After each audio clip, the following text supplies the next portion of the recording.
G'day, thanks for joining us again. 4th of January 2024, mid-morning, there was a inappropriate circuit procedure occur at Caboolture Airfield, runway 11, and we'll have a look at what transpired, and then we'll have a talk about some of the mitigating factors that could have been used to reduce the risk and made it safe for everybody. So in this event, the runway in use is runway 11, which is in this direction here.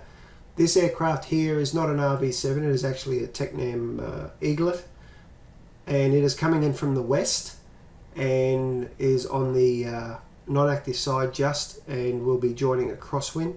This aircraft here is the subject aircraft that performed an inappropriate maneuver, which we'll have a look at in a moment. Inside 3 miles, on the active side 1,000 feet, that's good, and we'll play the trace and see how things unfold.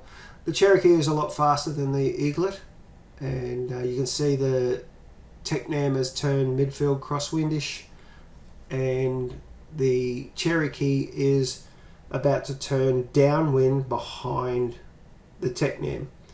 Now, about now, another aircraft is going to take off from runway 11, there it is, and it's on upwind. This aircraft is identified as an AP32, not sure what that is, and there's good spacing for all three aeroplanes. The Cherokee has turned too far. I don't know whether there's a crosswind at all,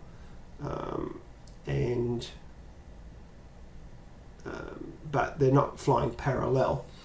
Now, I wasn't flying at the time. I have talked to the pilot of the Tecnam. I have not talked to the pilot of the Cherokee, and we don't know who this pilot is. So if anybody is, if this looks familiar to you and you want to have a chat, that'd be great. Give us a contact so that we can help understand what happened, so that we can make it safe for everybody. So I'll just play the trace a bit further. At the moment, spacing is really good for everybody. No issues at all. We should all be able to live harmoniously in here. And the Tecnam is now about to turn final, and the Cherokee is coming up to late downwind. And there was a radio chat. So when I had a chat to the Tecnam, the Cherokee called joining downwind apparently, and the Tecnam said, "Oh, where in the circuit do you have us sighted?" And the Cherokee replied, "No, I do not have you sighted." The Tecnam said, "Oh, we're in front of you," and the Cherokee didn't say anything else. Now, at the time, I'll just go on just a little bit further. Just as that occurred, the Cherokee made a left turn, and the instructor in the Tecnam said he looked over his shoulder and saw the Cherokee turning a 180 to fly opposite direction on the downwind leg. So we'll just play the trace a little bit further, and the Cherokee did a sharpish turn and started to head the opposite direction. The instructor in the Tecnam called the Cherokee, because he knew who he was, and said, "Hey, you are flying the opposite direction on the downwind leg." And the Cherokee pilot said, "No, I'm not, I'm flying upwind."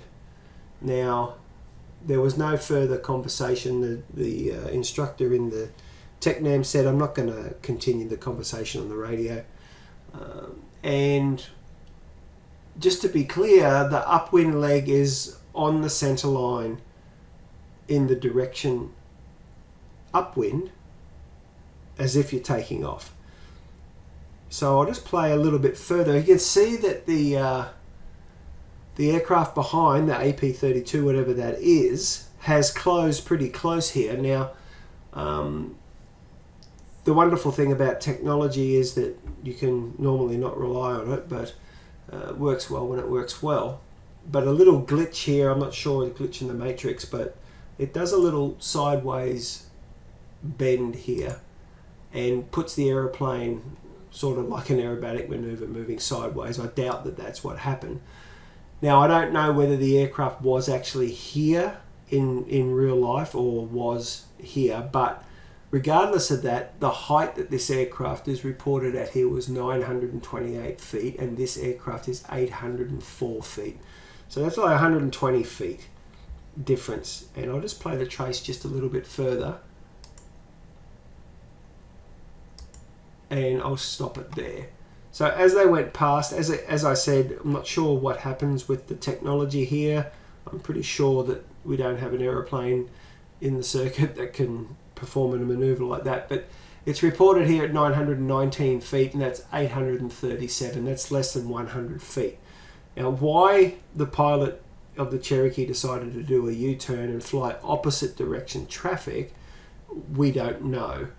I'll just play it just a little bit further.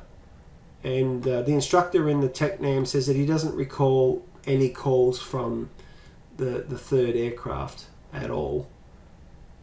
So the Cherokee then continues. The TechNam lands.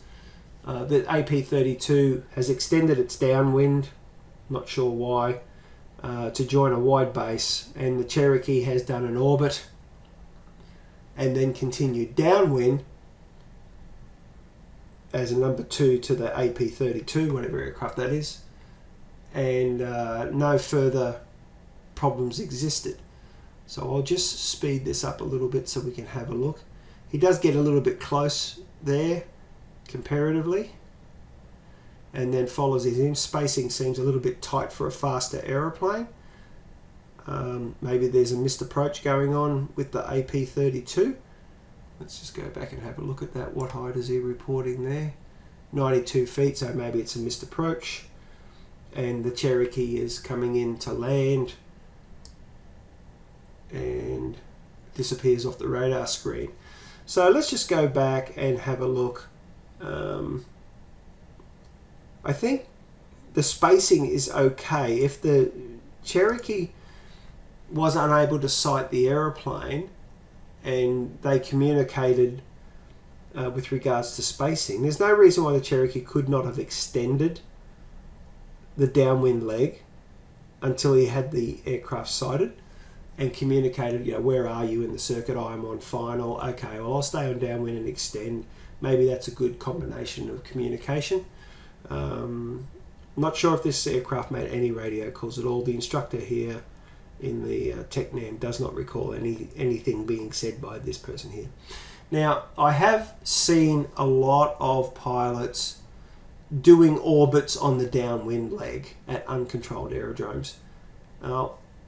I've looked through AC 9110 and AC 9114, and I cannot find anywhere where it says that you can do, or the orbit is an acceptable maneuver. It does occur in controlled aerodromes, but you are in a controlled aerodrome, you've got somebody else directing the traffic. I think that performing an orbit on any leg of the circuit at an uncontrolled aerodrome is fraught with danger and should be avoided at all costs. If you're not happy with anything, apply power, exit the circuit, or extend a leg of the circuit and exit or communicate intentions. It's pretty dangerous stuff. So moving the trace forward, why did the Cherokee turn? Why did he say he was flying upwind when he's clearly not upwind? Why did the technology do the jink there? I'm not sure. 100 feet, less than 100 feet separation if the radar trace and transponders are calibrated appropriately. It just seems unnecessary and could have been a very, very bad situation. So AC 9110 for operations at uncontrolled aerodromes. Please have a read of it. A little bit of a toilet read or put you to sleep at night. But have a browse through it and make sure you're familiar. Communicate, or aviate, navigate, communicate, but don't do anything funky in the circuit because you just don't know who's around, how close people are behind you. keep your eyeballs peeled and follow the procedure, please, so that we can keep everybody safe. Thanks a lot. Fly safe. Let's keep everybody in 2024 and beyond safe. Thanks.